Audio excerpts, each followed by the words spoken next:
Bonjour, aujourd'hui je vous montre comment je prépare ma sauce gombo. J'y mets du crabe, crevettes, poisson. Je suis allée au TNT et j'ai trouvé des crabes vivants. Et quand je suis rentrée, j'ai bouilli l'eau et je les ai mis dedans. J'ai éteint le feu.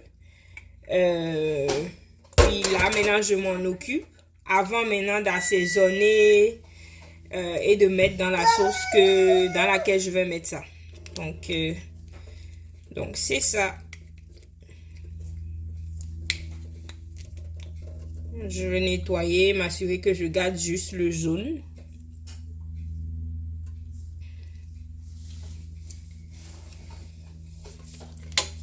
Et ça va à la poubelle. C'est tout beau, hein, mais tout ça va à la poubelle. Et j'enlève tout ça. J'enlève tout ça. Tout ce qui est extra là. J'enlève.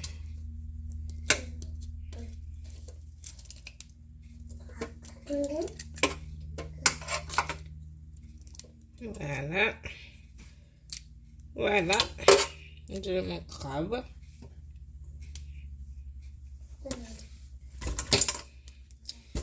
Ok, je prends un autre. J'en ai acheté 6. Ça m'a coûté 10 $. Ça m'a coûté 10 $ pour les 6. C'est vraiment pour le plaisir, hein? Sinon, il n'y a pas grand-chose dans les crabes là. Bon, lui, il n'a pas vraiment de truc jaune là. Fait que je vais juste vider pour ne pas trop mettre d'eau dans mon compost.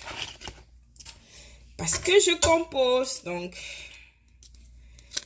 voilà, j'enlève tout ça. Non. Bon. Ça aussi. Ouais. Voilà. Bon, je sais pas c'est quoi ça. On va enlever. Ok.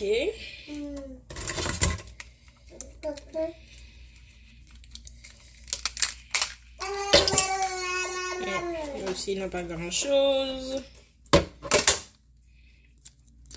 On enlève ça. Bon, des fois je me rends compte que je perds quelques pinces, non, comment on appelle ça? Je me rends compte que je mange crabe là, mais je connais pas les différentes parties de son corps. En tout cas, ces pattes là, j'en perds quelques-unes là. Mais ça n'a pas beaucoup, ça n'a pas vraiment de chair, donc c'est pas. It's not a big deal. Oui. J'ai raison. It's not a big deal. Juste comme ça. Ah, lui, il a beaucoup de trucs jaunes mangeables.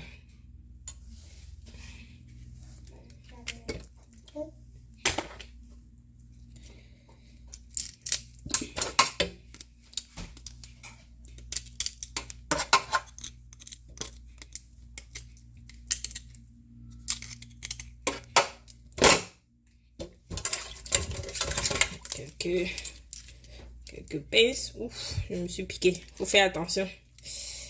Ouf, ok. Bon.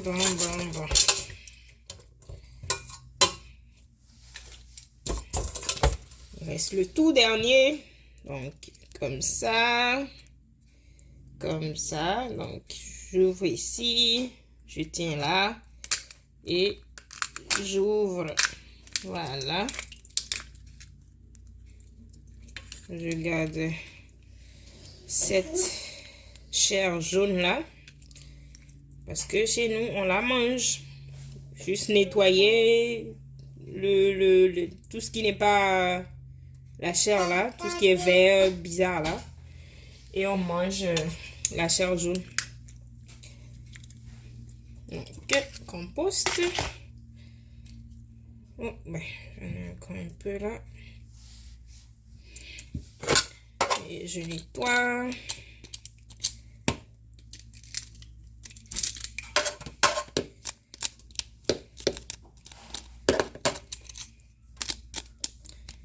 Je nettoie. Et voilà, on a terminé. Bon, j'utilise le bol de mon bébé, mais ça donne ça. Puis je vais nettoyer et la prêter pour mon gombo que je vais faire un peu plus tard. Voilà, c'est propre, prêt à être utilisé pour mon gombo. Voici mon gombo. Je vais couper la tête ici et couper un tout petit peu de la queue et couper ça avec mon star frit. C'est très rapide, puis ça va être prêt pour la cuisson.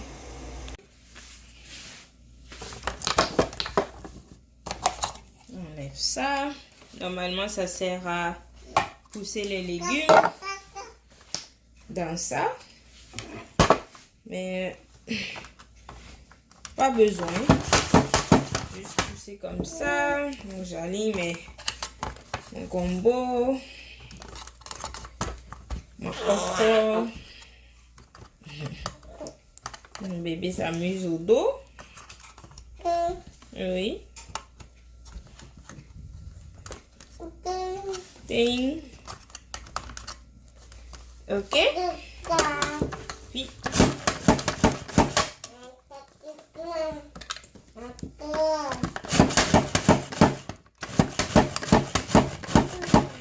J'ai déjà réglé sur la taille de coupe qui m'intéresse.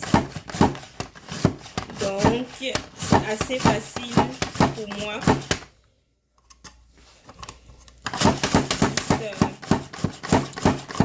Pump and slice, c'est ça, c'est comme ça on appelle ça. Puis ça donne ça. Ça donne la taille que je veux, la coupe que je veux exactement.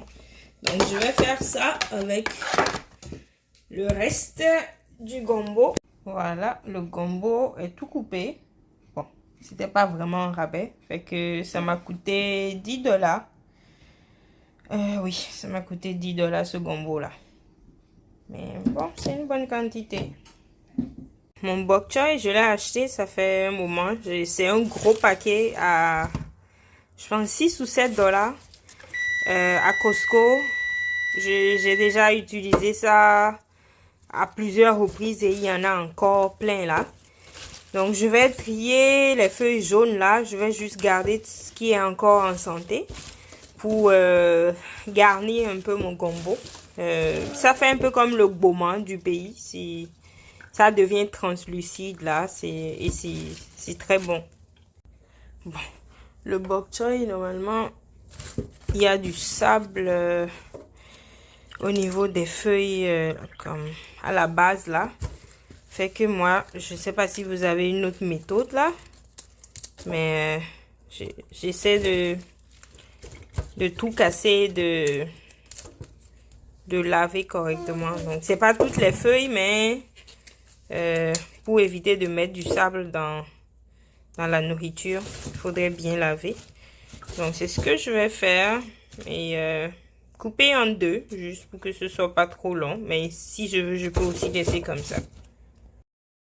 Le bok choy est prêt. Mon paquet de saumon, non, maquereau d'Islande.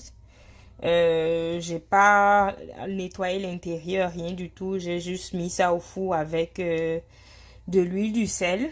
Bon, finalement, je me demande même pourquoi j'ai mis l'huile. Mais bref, là maintenant, je vais tout décortiquer. Je vais enlever l'intérieur, je vais enlever tous les os et tout. Un peu comme quand on achète le poisson fumé au pays. Donc quand on achète le poisson fumé au pays, il est comme ça, tout entier, rien n'est enlevé. Puis c'est toi qui fais le nettoyage, tu enlèves les os, l'intérieur et tout. Donc c'est ce que je vais faire avec mon maquereau. Alors voilà mon poisson qui est prêt, tout nettoyé. Je me suis assurée d'enlever toutes les arêtes. Je disais os tout à l'heure, mais c'est les arêtes. Parce que mon bébé va en manger. Ah, tiens, voilà. J'en vois une. On n'est jamais assez prudent. Donc voilà, c'est prêt. Bon, pour les crevettes, j'ai ramené des crevettes d'une fête d'anniversaire que ma soeur a préparé. Donc, c'est des crevettes que ma soeur a préparées. J'aime pas jeter, donc je vais recycler. Je vais juste rincer tout correctement là. Parce que de toute façon, ça va être bouilli avec le crabe, le poisson et tout. Puis ça c'est des crevettes que mon conjoint essayait de griller. Puis avec du steak. Mais il a mis trop de poivre. Fait que c'était pas truc là. C'était pas mangeable. Fait que je vais aussi recycler ça. Donc, j'aurai du bœuf, du crevette, crabe, poisson dans mon gombo. Donc, voilà le steak. Ben, c'était congelé. Si vous vous posez la question pourquoi ça avait cet aspect. Donc, c'était congelé parce que je voulais pas que ça se défraîchisse en attendant que je cuisine avec. Donc, le steak, les crevettes recyclées. J'ai mon poisson, j'ai mon crabe, j'ai mon gombo, puis le bok choy. Et je suis prête à cuisiner. Donc j'ai mis les crabes, j'ai ajouté les crabes aux crevettes et au steak.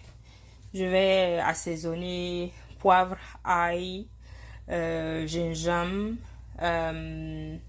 Poivre, ail, gingembre et un gros oignon que je vais qui va fondre dedans. Sel, un peu de bouillon si vous voulez, ou sinon pas de bouillon parce qu'il y a quand même assez de trucs aromatisants comme les crevettes et autres par exemple qui donnent beaucoup de goût. Mais comme c'est des crevettes recyclées, je vais ajouter un peu de bouillon. Pour mon gombo, moi j'aime quand mon gombo est bien lourd. Fait que j'ajoute très peu d'eau. Donc dans tout ce gombo là, je vais peut-être mettre une tasse d'eau. Et je mets pas le feu très, comment on dit, à niveau élevé. Parce qu'il faut pas que ça colle en bas, que ça se grille. Donc je mets le feu doucement, je mets une tasse d'eau avec le bicarbonate ou la potasse et je remue et je surveille et je laisse pas cuire plus de... Dès que ça bouillit, peut-être 5 minutes après que ça bouillit, c'est déjà bon. J'éteins et ensuite je vais... lui aussi est en train de cuire pendant ce temps-là. Donc quand j'ai mis les assaisonnements, je laisse bouillir, j'ajoute mon huile rouge, mon huile zomi. Mon huile zomi là. Donc je rajoute ça avec le bok choy, je vais le mettre à la fin. Le poisson aussi, comme je veux pas qu'il se casse totalement, donc je vais le mettre à la fin parce qu'il est déjà cuit et tout. Donc il n'a pas besoin forcément d'être super d'être bouilli encore. C'est vraiment les crabes là qui ont besoin d'être bouillis, le steak et tout ça. Donc voilà, je vais faire tout ce que je viens de vous dire et je vais vous montrer. Donc j'ai assaisonné, voici mon huile rouge de côté, un peu de bouillon, oignon, ail, poivre, sel, gingembre, voilà. Donc je vais ajouter de l'eau, un peu d'eau, pas trop, donc un peu d'eau parce que mon but c'est d'avoir du gombo bien lourd. Donc je mets un peu d'eau, je vais bouillir, j'ai mis le bicarbonate sur mon gombo, j'ajoute un peu d'eau. Et je vais aussi bouillir. Donc, une tasse d'eau, maximum 2. Bon, quand je disais une tasse ou 2, là, j'exagérais. Le gombo, là, est trop pour une tasse ou 2. Fait que, vous voyez, l'eau est à peine visible, c'est en bas. Donc, j'ai mis 3 tasses. Mais je vous assure que ça va être suffisant. Au pire, peut-être je vais rajouter une petite quantité d'eau. Mais non, je pense que ça va être suffisant. Donc, je mélange avec... le bicarbonate. Je vais fermer, laisser cuire. Présentement, j'ai mis au maximum parce que je veux que ça bouillit vite. Mais dès que ça bouillit, je vais diminuer pour que ça ne grille pas. Donc voilà. Les animaux aussi vont bouillir bientôt. Vous voyez, l'huile est en haut pour le moment, mais ça va se mélanger. Donc voilà. Regardez comment ça bout.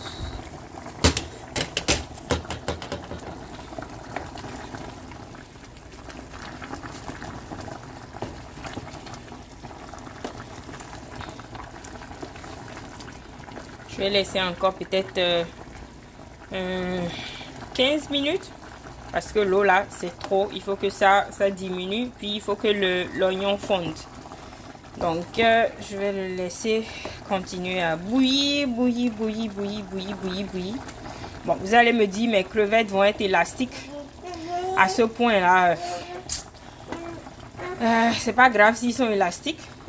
En tout cas, vous allez voir le résultat. Je vais vous montrer après. Donc, pour le moment, je ne vais plus couvrir parce que je veux que l'eau s'évapore le plus possible pour avoir mon gombo solide. Puis, mon gombo, je l'ai couvert avec de l'aluminium parce que je ne voulais pas augmenter de l'eau et je voulais que ça cuise rapidement. Donc, vous voyez, comme c'est assez d'eau là, c'est juste les 3 tasses, c'est suffisant. On n'a pas besoin de plus que ça. Voici. Bon, c'est pas encore comme ça, ne se casse pas comme je l'ai à la main là, vous voyez. Mais ça ne se casse pas. La peau verte là ne se casse pas au toucher. Donc, ça va encore cuire pendant un moment. J'ai mis vraiment à minimum. Parce que je ne veux pas que ça grille. Donc je vais couvrir à nouveau et je vais patienter. Voilà, je vais bien couvrir pour que ça cuise vite. Voilà, le gombo est prêt. Comme vous pouvez le voir là à l'œil déjà que il se casse. Donc il est prêt. Et je vais prendre mon bok choy, le mettre avec les animaux parce que je n'aime pas quand c'est dur. Donc je veux qu'il ramollisse aussi. Oui, le bok choy. Donc je le mets.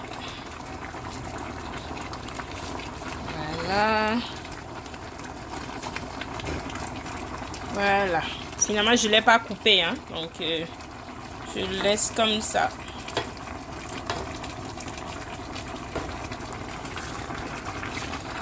Donc, c'est le gombo là. Quand je serai satisfaite de la consistance de ce truc, du mélange de protéines et de légumes là, c'est en ce moment là que je vais renverser le gombo dessus. Et remuer parce que ça c'est cuit, le gombo est cuit, ça n'a plus besoin d'être sur le feu parce que ça va se griller. C'est un gombo assez lourd, les protéines aussi c'est assez lourd. Donc une fois que j'ai la consistance que je veux, je renverse juste le gombo dedans, je mélange, puis c'est bon. J'ai pas besoin de laisser bouillir encore parce que tout est déjà cuit, donc, tout est déjà bon. Vous voyez comment le bok choy fond dans la marmite. C'était rempli tantôt là, mais là, c'est tout parti en bas. Donc ce mélange que j'ai fait pour le gombo, je fais la même chose avec le crin-crin. C'est pareil. Donc je fais la même chose avec le crin-crin, le molokia, le adémé. Voilà. Donc voilà, je vais laisser encore cuire un peu. Et je vais ajouter mon gombo. J'ai oublié mon poisson. Donc je vais juste le mettre dedans. Et je vais pas trop le mélanger parce que je veux pas qu'il se casse. Mais je veux quand même qu'il cuit un peu avec... il est cuit mais juste... qu'il absorbe un peu le jus du mélange. Donc, voilà. Je vais le laisser bouillir encore quelques minutes. Ok, bon, je pense que c'est bon comme ça là. Je vais ajouter mon gombo. Bon, moi je n'ai rien mesuré. Avec le temps, avec l'expérience, on fait les choses seulement à vue d'œil. Donc, je ne peux pas vous dire quelle est la quantité de poids dans tout ça là.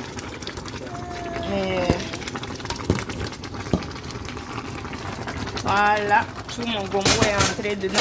Il faut que je diminue le feu. Mais, en fait même, pas besoin de...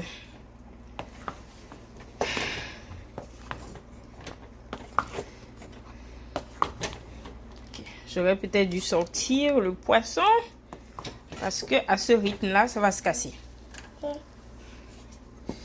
Mais c'est pas grave, il y aura quand même encore de bons morceaux. Donc voilà, consistance parfaite pour mon gombo. Je mélange bien, vous voyez ça. Ah, franchement, en tout cas, c'est une grosse marmite de gombo que je pourrais congeler parce que je peux pas tout manger. Je peux pas tout manger tout de suite. Donc,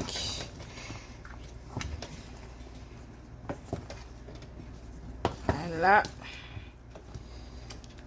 Il reste à faire la pâte pour manger avec. Voilà, donc voilà, c'était mon expérience de gombo. Voilà. Maintenant, je vais faire la pâte. Donc, j'ai mis peut-être 3 tasses d'eau. Je ne mesure pas. En tout cas, j'ai mis de l'eau à bouillir. J'ai mis de l'eau dans un bol. Je vais délayer ma farine de maïs Maseka. Et je vais renverser ça dans l'eau bouillante en remuant. Donc, je vais faire une bouillie. Et ensuite, quand la bouillie est prête, là, je rajoute de la farine, le Maseka en tournant. Pour que ça me fasse le foufou, la pâte, le gbadewo, comme on dit chez nous au Bénin en fond. Donc, c'est ça. Ok. Donc, je délaie. Mon enfant a dû tirer mes cheveux. Je délaie ma farine. Bon, je vous montre pas là, mais c'est parce que j'ai pas encore mon trépied pour. Donc, je délaie ma farine.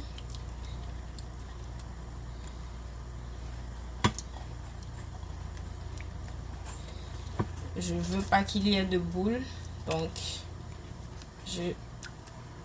j'écrase tout proprement. Je m'assure que c'est lisse.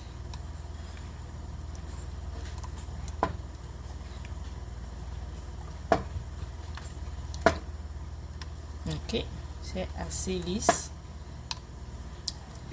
Voilà. Dès que l'eau bouillit là,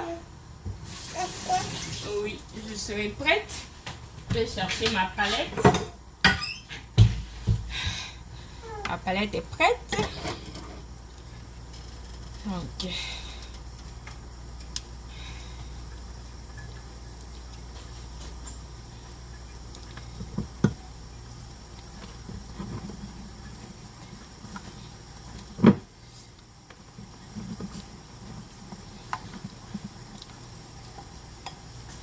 ok, juste.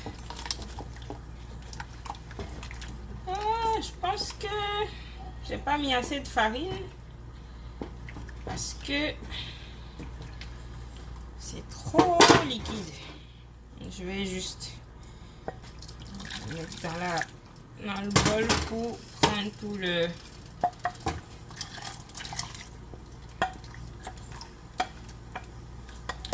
Ok, on va voir qu'est-ce que ça donne. Ouais, c'est la conséquence quand on ne mesure pas.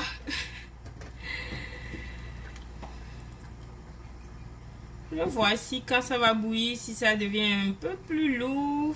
Sinon, je vais juste rajouter un peu. Ou même pas forcément. Hein.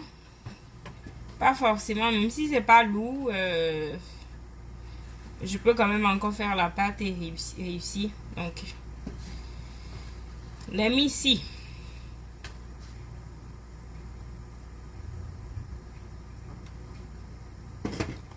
Ouais.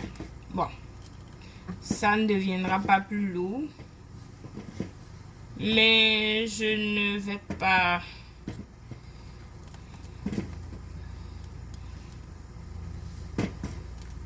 C'est un peu trop liquide. Ok, je vais juste rajouter un peu parce que de toute façon, même si la pâte reste là, je pourrais manger ça après. Donc, je vais délayer encore un peu de farine. Cette fois-ci, je vais m'assurer que ma farine n'est pas trop... trop délayé, qu'il n'y ait pas trop d'eau, parce que mon but c'est d'alourdir ma bouillie. Donc je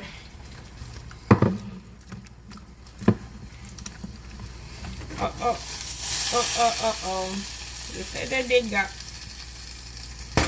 Le feu était trop, fait que ça a débordé un peu.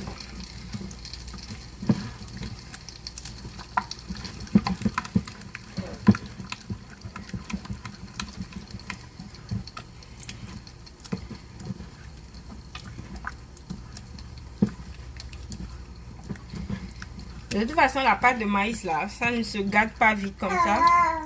Et d'ailleurs, même ma tante congèle la pâte de maïs. Je vais peut-être faire l'expérience et voir. Parce que je sais qu'on peut congeler la cassa. Mais j'ai pas encore essayé de congeler la pâte de maïs. Donc si j'arrive pas à tout manger, c'est clair que...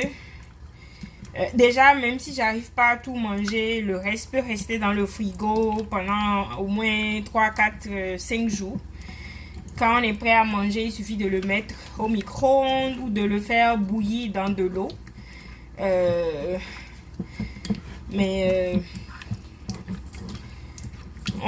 donc j'ai ma farine que j'ai délayée à nouveau. Elle est trop lourde même. Je vais ajouter un tout petit peu d'eau. Voilà.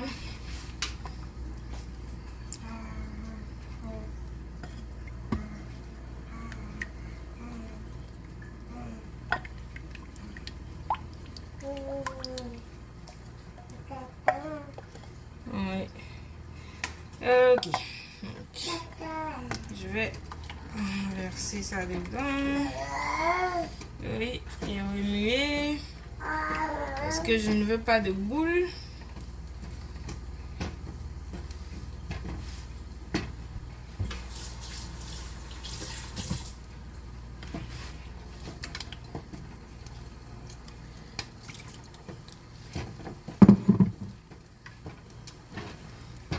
Voilà. Wow.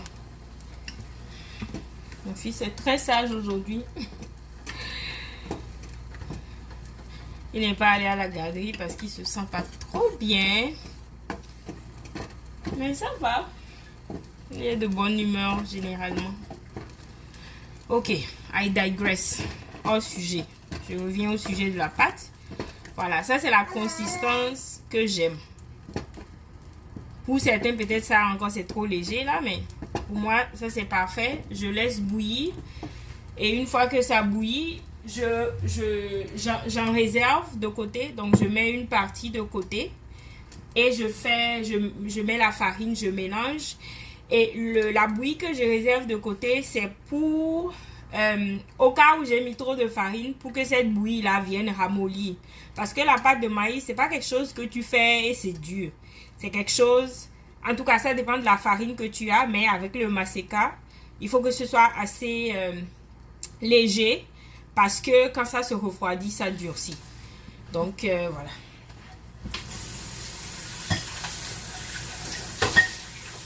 J'ai remarqué que j'ai dit donc voilà là, trop de poids. Peut-être ça va être mon slogan.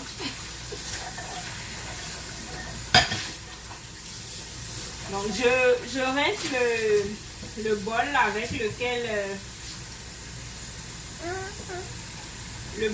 lequel j'ai délayé, le bol dans lequel j'ai délayé ma farine, parce que quand on fait la pâte, il faudrait avoir de l'eau froide à côté, parce que il faut mettre la main pour arranger les côtés et tout. Fait que il te faut de l'eau froide à côté pour ne pas te brûler. Donc normalement même on a assiquet, comment on appelle ça?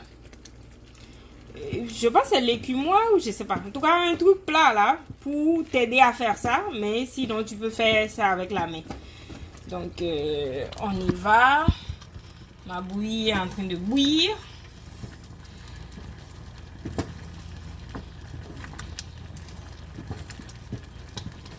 Ok, je vais en réserver un peu.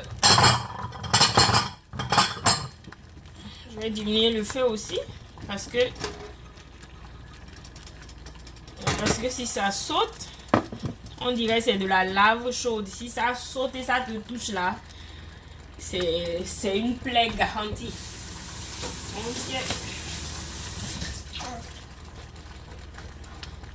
Donc voilà, je vais réserver un peu de bouillie, juste un peu. Voilà, je mets la main dans l'eau pour arranger le côté.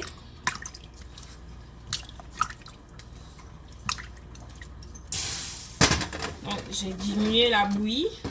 Je vais encore diminuer un peu le feu parce que quand je serai en train de mettre la farine, il ne faut pas que ça saute et que ça me blesse.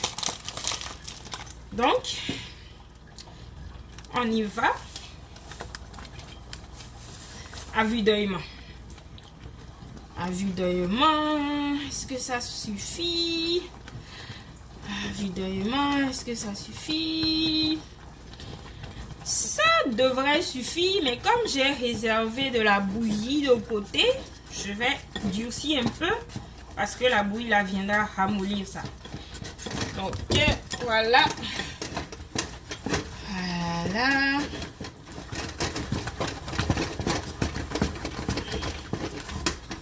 On tourne vigoureusement.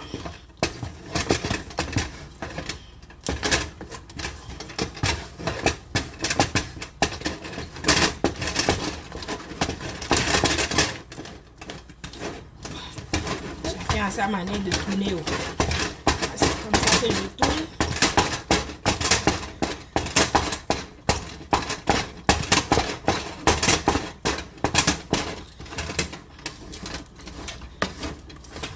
Voilà.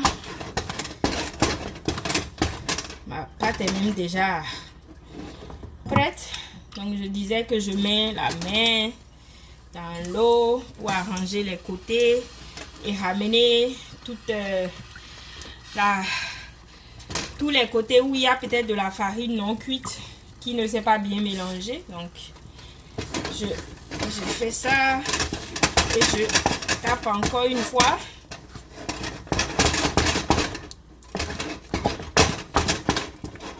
Voilà. Voilà un peu la consistance, mais ça c'est pas la consistance voulue, ça c'est encore trop dur. Fait que la bouillie que j'ai réservée, je vais la rajouter. Peut-être pas toute la bouillie là.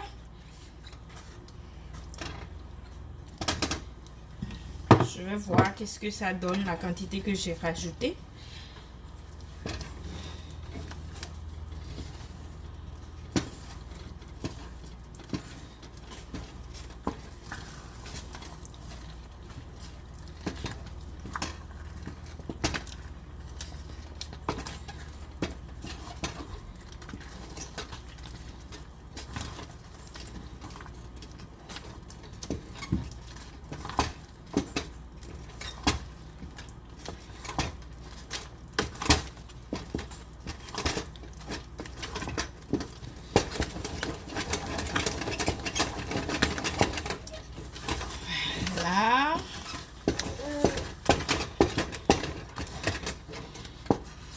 ça pourrait encore prendre un peu de bouillie, hein. Juste un peu.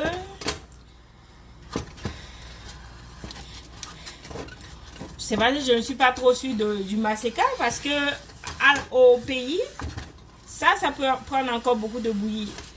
Parce que ça doit être vraiment, si tu veux, de la pâte de maïs bien légère, bien moelleuse. Il ne faut pas que ce soit dur. Donc voilà, j'ai mis toute ma bouillie.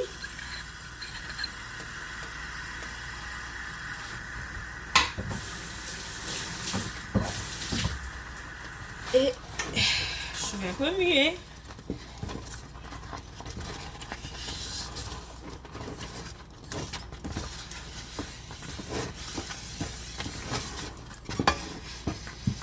Un petit bout.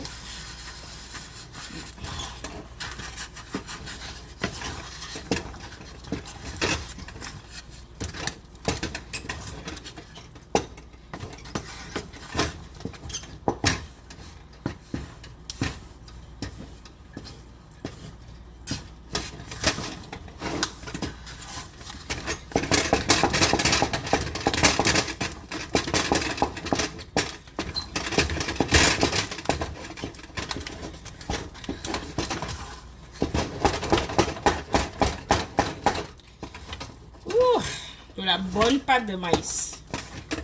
Voilà. Ça, c'est parfait. Ça, c'est parfait.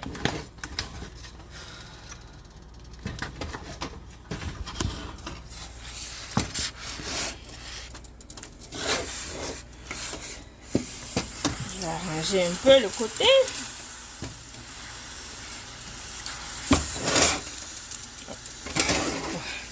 C'est pas évident, hein? Au pays, on a des trucs là pour garder ça, pour garder la marmite sur place avec les pieds. Là, je garde juste le manche. Voilà. Puis chez moi, le test pour voir si c'est cuit. On met la main dans l'eau froide, on plonge et on voit combien se colle. Donc, je pense que c'est assez cuit. Il y a un tout petit peu qui s'est collé là, mais c'est assez cuit. Si c'était pas du tout cuit, ça devrait coller plus que ça. Donc, voilà. Okay. Mais je vais le laisser encore bouillir un tout petit peu.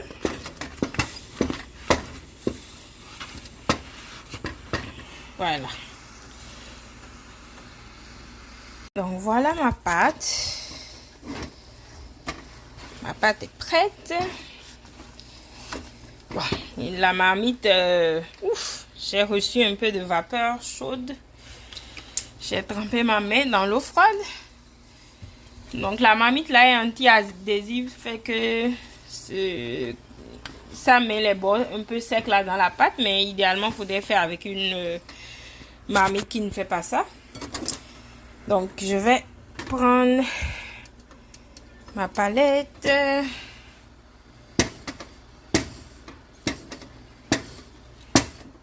Enlever toute la pâte que je peux enlever. Et là, vous voyez, c'est une pâte qu'on peut normalement verser. Voilà.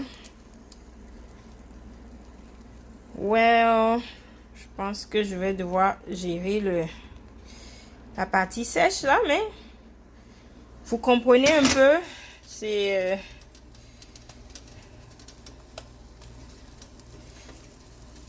bon.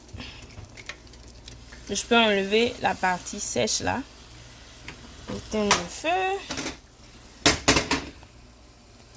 Donc voilà la pâte. Mais je vais juste prendre la quantité que je veux manger et rajouter mon gombo. Alors voilà mon gombo avec mes crevettes recyclées, mon poisson, mes crabes. Voilà, avec la pâte de maïs. Bon appétit.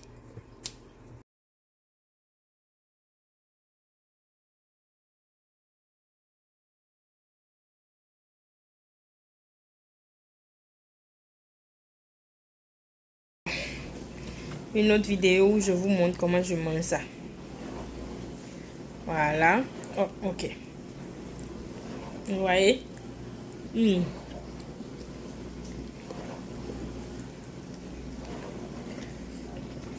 Comment on mange le gombo? Oui, c'est chaud. C'est chaud.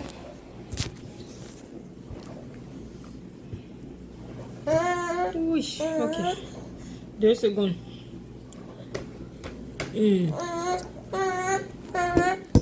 Voilà. Donc, il faut être prêt. Pardon, il faut être vraiment proche du bol. Parce que c'est gluant et ça retombe dans la... Évidemment, non, vous ne partagez pas votre assiette avec les gens qui ne sont pas membres de votre famille parce que ils vont trouver que ce n'est pas hygiénique. Déjà, le fait que je mange avec la main, certains vont trouver que ce n'est pas hygiénique, mais c'est très hygiénique. C'est très bon. Ça touche ton âme quand tu manges avec la main comme ça. Donc, voilà, je vous laisse. Mon enfant a faim. Bon appétit.